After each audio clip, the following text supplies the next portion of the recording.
Chapter -7, 6 and Gem by Minnow.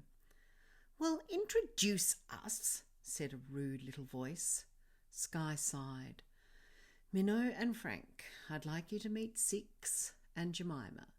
Six is, 6, and Jemima is 4. I felt a thud as something landed on my lap. Tiny arms went around my neck, and a voice said, "I'm Jemima." "Pleased to meet you," I said. "I'm Minnow. Would you like a piece of cake?" I offered my lunchbox towards the sound of the voice. A piece of cake suddenly vanished. "Whoa," said Frank. "Any food they eat disappears," said Ben. "Excellent," said Frank. "Can they make me disappear?" "No," said Sky. "Food disappears when they eat it, same as it does with us." Frank felt someone snuggle next to him. "I'm 6, said a voice. "I'm 12, said Frank. "No, I'm called 6, silly." "I know," said Frank. "I'm called the Frankster." "The Frankster?" "Well, Frank, or the Frankster." "I might become the Sixter." "Do," said Frank. "My name ends in a double X. Does yours have a double K?" Frank grinned. "It might."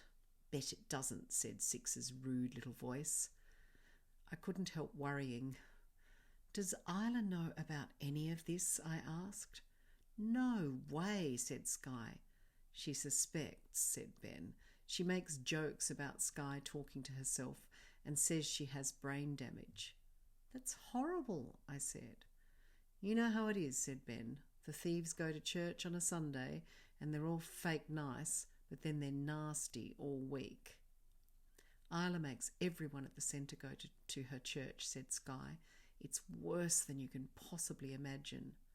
"Isla's evil," said a little voice. Frank was in heaven. "Isla's a dickhead," he said. "Dickhead, dickhead," said Six. Ben sighed. "Six, we've talked about this." "Dickhead."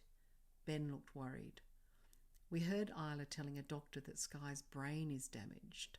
So having to cover up for invisible voices, especially rude voices, doesn't exactly help." "Sorry," said Frank. "It's not your fault," said Sky. "I'm a fairly wild person, so it stands to reason that my younger selves are going to be wild too." I laughed. "Must be weird to have your former selves hanging around."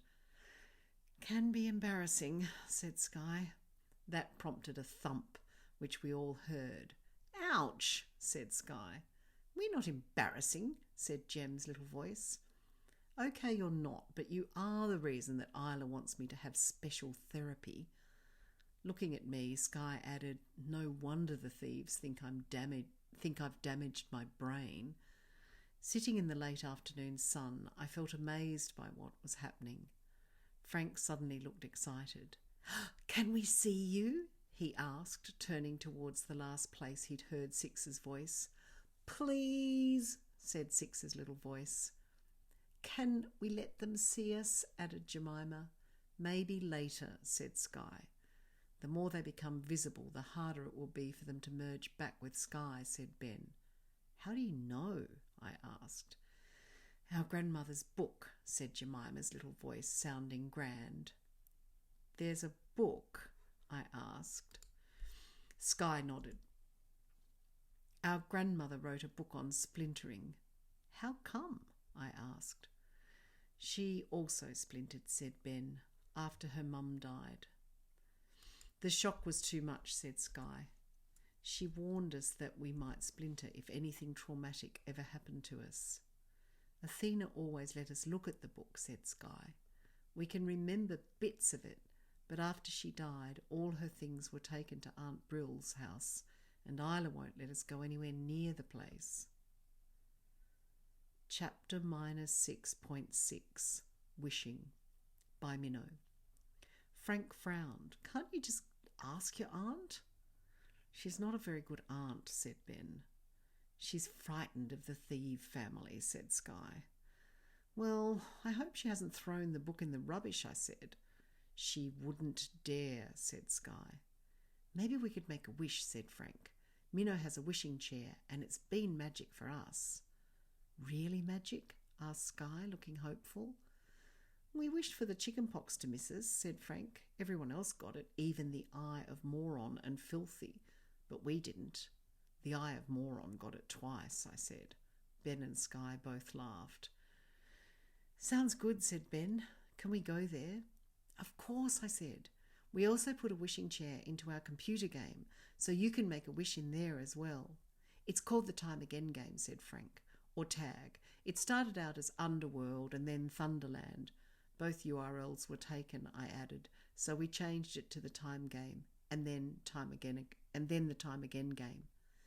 "It's got most of Van Diemen's Island in it," said Frank, "but it's not like reality." "It's way bigger than that," I said. Frank laughed. "It's huge." "All about evil trying to wreck people's lives," I added. "Or steal time from them," said Frank. "You'll love it."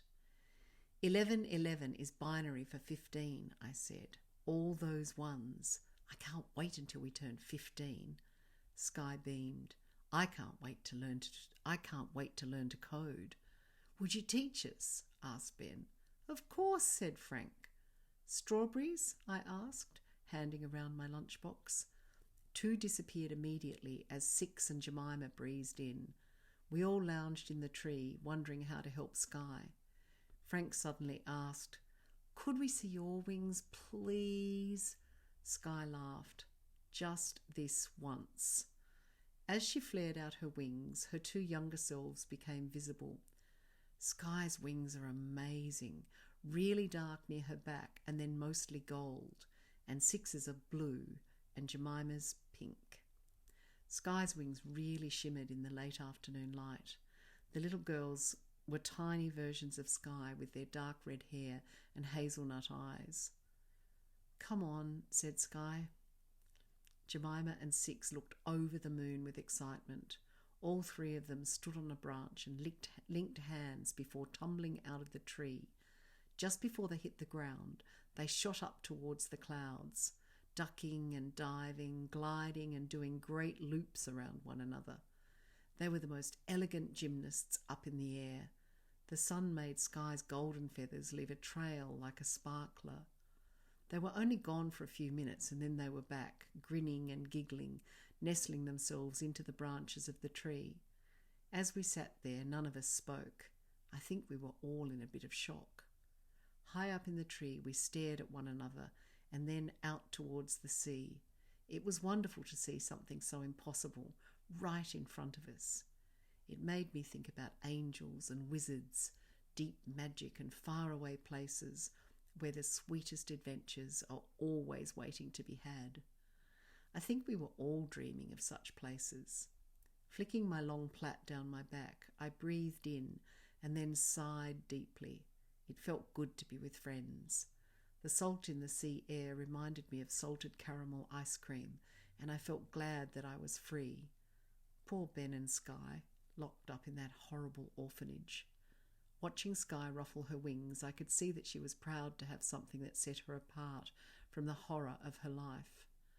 I quietly decided to help Ben and Sky. Believe me, when I set my mind to do something, I know it will happen, even if it's the last thing I ever do. When the sea breeze arrived and swayed the branches a bit too much, we decided it was time to make our way to my place. Following tunnels through the bush, Frank and I showed the others our secret way around the cliffs. The invisible girls chatted non-stop, excited not to have to be quiet. We all laughed at their wild little voices. This made them complain loudly, which of course led to more teasing and more complaining. Ben and Sky were clearly relieved to have told someone about 6 and Jemima. On the driveway up to the old church where I live, Sky asked, "Can we stop?" We all nodded. "I don't want to tell your parents yet about my wings or about 6 and Jem. Do we have to?" "Of course not," I said. Sky smiled. "I have a question though," said Frank. "Sure," said Sky. "How do you get dressed? With your wings, I mean." Sky laughed. "They're magic. I don't know how it works. They're part of my body, like my arm, But when I get dressed, they don't stay underneath my clothes. It's weird. They're just always on the outside. No one can see them, I asked. No one but me, said Sky. And me, said Ben. Yeah, but only when I let you. I can make them invisible to anyone, even you. But not us, said Jem and Six. Of course not, said Sky. You're special. I'm starving, said Jem. Sky looked stern when she stared into mid-air and said, Both of you, quiet when we're at Minnow's place, okay? Yes, said two tiny, reluctant voices. The smell of cooking wafted towards us. Frank lifted up his head like a dog. Yum, he said. Barbecue. Race you.